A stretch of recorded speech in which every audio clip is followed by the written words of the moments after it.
নমস্কার বন্ধুরা, সুচরিতার রান্নাঘরে তোমাদের সকলকে স্বাগত জানাই। আজকে আবারও চলে এসেছি তোমাদের কাছে একটা নতুন রেসিপি নিয়ে। আজকে আমি তোমাদের সঙ্গে সর্ষে পোস্ত বাটা দিয়ে ঝিঙের রেসিপি শেয়ার করে নেব। আমার এই ভিডিওটা স্কিপ না করে শেষ পর্যন্ত দেখার অনুরোধ রইল আমার সকল বন্ধুদের কাছে। দেখো, এখানে এই রেসিপির জন্য আমি 3টে ঝিঙে নিয়েছি। 500 গ্রাম ঝিঙে হয়েছে। এই ঝিঙেগুলো কেটে ধুয়ে পরিষ্কার করে নিয়েছি। এখানে আমি নিয়েছি 2 চামচ পোস্ত। এবার এই পোস্তর মধ্যে 1 চামচ হলুদ সর্ষে নিয়ে নেব। 1 চামচ হলুদ সর্ষে নিয়ে নিয়েছি। এর সঙ্গেই অ্যাড করে দেব 2টো কাঁচা লঙ্কা। এবার এগুলো বেটে নেব। এখানে দেখো, আমি বেটে নিয়েছি। চলে যাব গ্যাস ওভেনের কাছে। গ্যাস ওভেন অন করে একটা কড়াই গরম করে নিয়েছি। কড়াইয়ের মধ্যে 2 চামচ সর্ষের তেল দিয়ে দিলাম।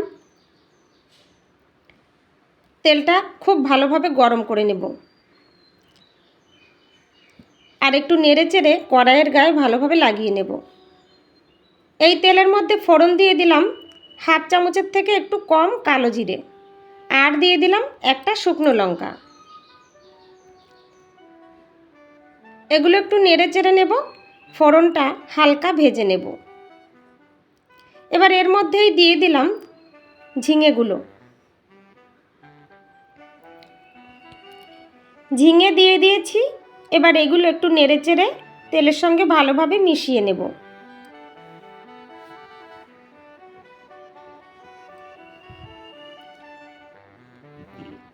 এই সময় এর মধ্যে স্বাদমতো লবণ অ্যাড করে দিলাম। লবণ দিয়ে আবারও একটু নেড়ে চেড়ে নেব। লবণ ঝিঙের সঙ্গে ভালোভাবে মিশিয়ে নিয়েছি।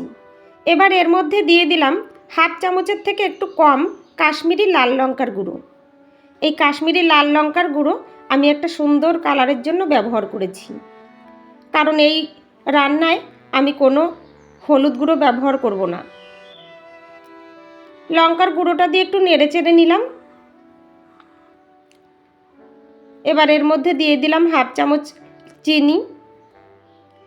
ঝিঙে পোস্ত রান্নায় একটু চিনি অ্যাড করে দিলে খেতে বেশ ভালোই লাগে বন্ধুরা, তবে এটা অপশনাল, তোমাদের পছন্দ না হলে দেবে না। এবার এর মধ্যে পরিমাণ মতো জল অ্যাড করে দিলাম।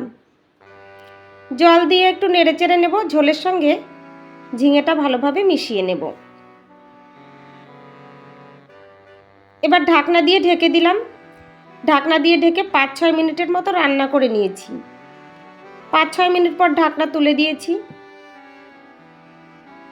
এবার একটু নেড়ে চেড়ে নেব আর দেখে নেব ঝিঙেগুলো সেদ্ধ হয়েছে নাকি। ঝিঙে এখানে আমার সেদ্ধ হয়ে গেছে। এবার এর মধ্যেই সর্ষে পোস্ত আর কাঁচা লঙ্কার পেস্টটা দিয়ে দেব।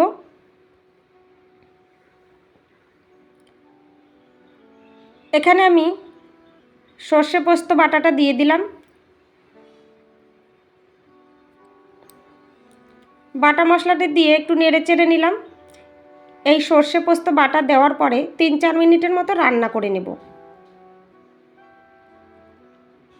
আমার এই রেসিপিটা কেমন হয়েছে সেটা কমেন্ট বক্সে কমেন্ট করে জানিও বন্ধুরা, আর তোমাদের বন্ধুদের সঙ্গে একটু শেয়ার করে দিও।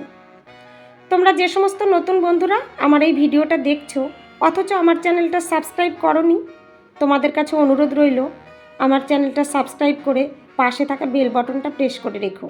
এতে করে আমার রান্না করা রেসিপির নোটিফিকেশন সবার আগে তোমাদের কাছে পৌঁছে যাবে। তোমরা তোমাদের সময় সুযোগ মতো দেখে নিতে পারবে। ঝিঙে পোস্ত রান্না আমার একদম রেডি হয়ে গেছে। এবার এটা আমি নামিয়ে সার্ভিং প্লেটে সার্ভ করে দিয়েছি। দেখো কতটা লোভনীয় হয়েছে দেখতে, খেতেও কিন্তু দারুণ লেগেছিল বন্ধুরা। অনেক ধন্যবাদ বন্ধুরা আমার এই ভিডিওটা শেষ পর্যন্ত দেখার জন্য, আমার পাশে থাকার জন্য। আজকের মতো এখানেই শেষ করছি। আবার চলে আসবো তোমাদের কাছে অন্য আর একটা নতুন রেসিপি নিয়ে।